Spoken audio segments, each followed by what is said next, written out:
Hey, welcome back to the show. Let's get started with our first guest for today, Evan Sanchez, co-founder, Authentic City Partners. Evan, welcome to the show. Great to be here. Thank you, Mike. Appreciate you. Been wanting to get you on for some time. This guy has a story to tell, and we're going to tell it today, folks, and I hope you enjoy it. Evan, gosh, let's let the listener and the, because I will use this on my radio show as well, just let you know that with our partnership. Let the audience know a little bit about yourself, please. Sure, yeah. So my name's Evan Sanchez. I was born in Atlantic City. I grew up in Pleasantville, and I was off to New York City to go to school, start business, and then in 2015, felt the calling to come back home. My wife and I are both from the area, and we felt like there was an opportunity for us to be helpful. We're big, show up and be helpful people. It was a tough time. I mean, I know you were here, Mike. You remember that. Casinos had closed. There was talk of a knockout punch, that this was it, and I think that there's been times in Lexi's history before we felt like, let's go home and see what's happening and what we can do to be helpful. And thank God that you did, and we'll get into that. So yeah, about 2013, 14, 15, we have over 5 casinos closed. Others talking about moving out and whatnot. The thousands and thousands of folks that lost their jobs. Very, very, very tough time for anything to move forward and progress. One of the things we spoke about prior, and we have in the past as well, is being positive, being proactive. Restorative narrative, so to speak. So, and I think that was very important. And I think that that's a big part of your story and what you do. You had some, we talked about the loop. I wanted to jump back. I remember a project and some work being done by Rutgers University. And I've heard you speak on this before. I've actually even heard Pat Fasano mention it coming from your mouth to me and whatnot. Talk about that a little bit, what was going on at that time, if you could. Yeah, absolutely. So I think that a couple of things. There was this narrative of, this is it, times are really bad, it's not going to get better.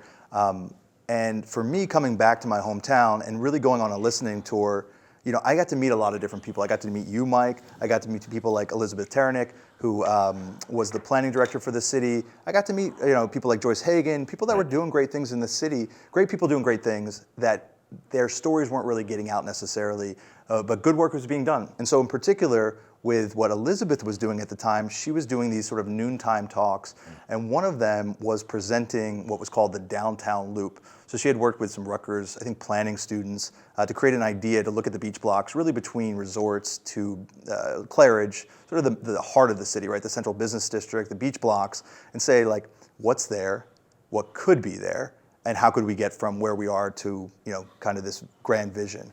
And it was big. I mean, it was big. I don't know how many blocks that is, maybe 10 blocks or something like that, 10, 12 blocks. And, I saw that, I said, okay, too big, too grand maybe, but if you shrink it down, you start small, maybe you can create something that's scalable. And that's kind of like the start of what now we call the Orange Loop, but at the time really was about a Tennessee Avenue transformation. It was about starting small and committing to progress, not, transformation overnight, but progress little by little with a block that had been beaten down but had a great history. And in those beach blocks right then, 2015, you had the Pick, right? You had the pub, the OG, the pub, the Irish pub, and Kathy, who's been a legend and done her thing for decades. So those beach block bars were there. They were still doing their thing. Again, in spite of everything else, they were still there. Right. And there was an opportunity to build off of that, to say, hey, let's take some of these vacant buildings, some of these beaten down beach blocks, which had been laid out in the downtown loop plan that Elizabeth presented, and, slim it down, right? But get started. Don't let the plan just sit on the shelf, which has happened in Atlantic City so many times, but say, hey, can we take a nugget of this and start to execute?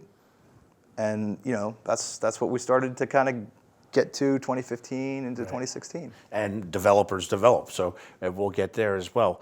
With that being said, the OG, Kathy, and the Pick, although that road, and I'll be quite frank, that when I say that road, Tennessee Avenue, folks, it was a rough place to go. It was a rough place to walk, even for an ex-corrections officer or whatnot. And my point in being that those two properties people were still visiting, loved it. You know, and to this day, I mean, I know since then the Pick has closed down in King's Pub, and we'll talk about that down the road as well. But you know, you saw this, you envisioned this, and I have to be honest, and I was speaking to Evan prior to the show, and I'm not ashamed to say this. I would be like, oh my gosh, these guys really, because I was dealing with City Hall myself a little bit, some of the work I was doing with Don Guardian at the time, and I was like, man, these guys, you must be crazy. You think Tennessee Avenue, but it's your money. You have an idea. They're creative developers. It's not going to happen like that. Talk to us about that, because I know there was some, I don't want to say I was giving pushback, but I was like, holy smokes, it's different. I think there was a reasonable skepticism, we'll say, Mike.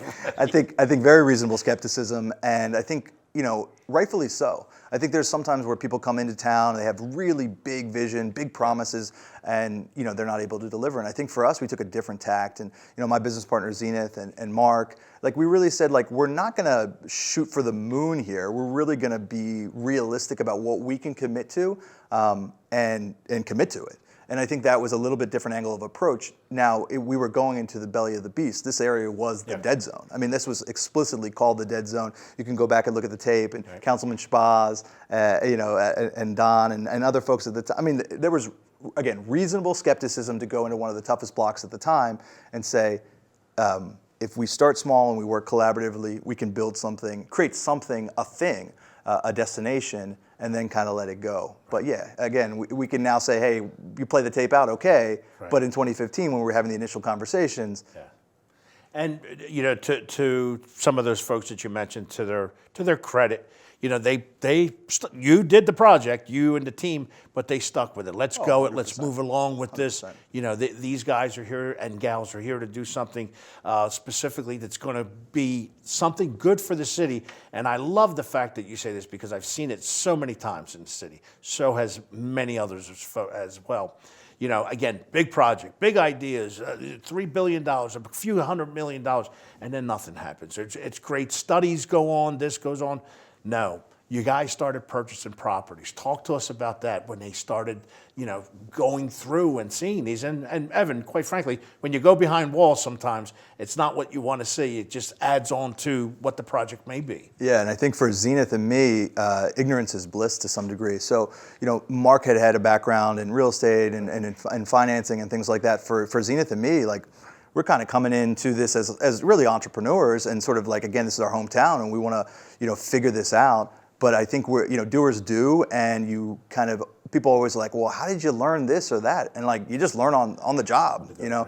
So I think for us coming into it, not knowing was actually really helpful. You know, not knowing necessarily what you're going to find behind the walls and how much that's going to then cost or time it's going to take or any of that. So I'm kind of glad that I didn't know what I didn't know at the time, because I don't know if I would have done it, to be honest with you. But I think that we were really committed to, again, small scale. So when we started to like look at properties, you know, Mark had already had a couple of properties on Tennessee Avenue that were kind of I think waiting to be developed. And so when we all kind of connected, it was like, all right, well, what other buildings do we need to acquire? What concepts are sort of those foundational concepts? You know, what's missing in the city? How can we bring those concepts here? And, you know, to be totally honest with you, we also tried to recruit at the time. It wasn't like we didn't do business development. We tried to do business development, but again, we got a lot of the, like, I don't know, kind of, you know, reasonably so. So we then said, all right, well, you know, the folks that first said yes, the first outsiders that said yes, were, you know, Kathy and Allie from the Leadership Studio. And so there's always this affinity there for them, that they were the first new business, and they opened a nonprofit yoga studio on Tennessee Avenue in 2017, and they said yes to us, and they made a commitment, and they'd already been working in the city. They'd already been doing good work in the city already in the public parks, and they said, we want a permanent home in Atlantic City, we should be on Tennessee Avenue. And so when we bought, for us buying the first property at 161 South Tennessee Avenue, which is now the Leadership Building with the Leadership Studio on the ground floor, you know, that's, to me, that was such a validation point. And again, at that time, to make that kind of commitment to, not to us, but to the city of Atlantic City, to be a change agent, to come in and do what they do, that's something I'll never forget. Evan, and if you would, please, talk to our audience a little bit about what the Leadership School. One of the first places that it probably is the first where I took a yoga class. Me too. It was great, some meditation, and the fact that it was just a donation type base, but a beautiful layout. Talk to us a little bit about that. Yeah, the Leadership Studio is a 501c3 based in Atlantic City on Tennessee Avenue.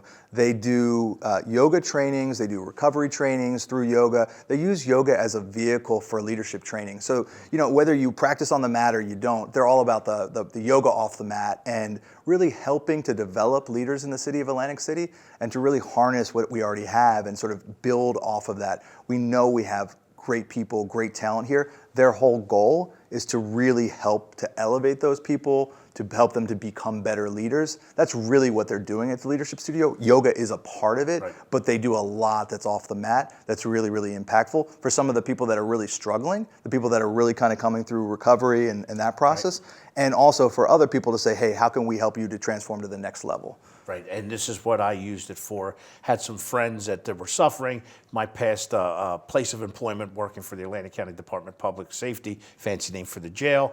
I, got to know a bunch of the guys, especially in Atlantic City as well, and I would direct them there once that opened. And then I took the walk in and I was blown away.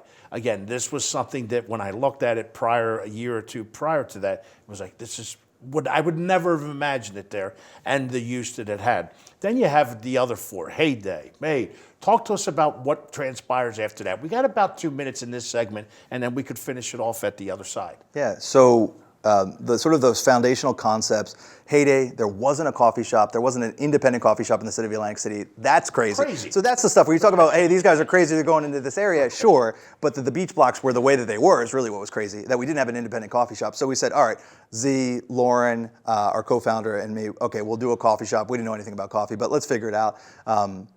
Made, which was a really cool bean to bar chocolate concept that was sort of part of this foundational concept that came out of an Arteriors from the Arts Foundation, right. Where you take over a space, you transform it with public art. That became Made, and then that was kind of like this cool Willy Wonka experience where you could see them making the chocolate and all that cool stuff. And then the beer hall, Tennessee Avenue Beer Hall, which again, you need a staple, 800-pound gorilla, foundational concept. Those were the 4 initial concepts. Right, and folks, listen, stick around. We're going to be right back talking with Evan Sanchez. Hope you join us. Stay right where you're at.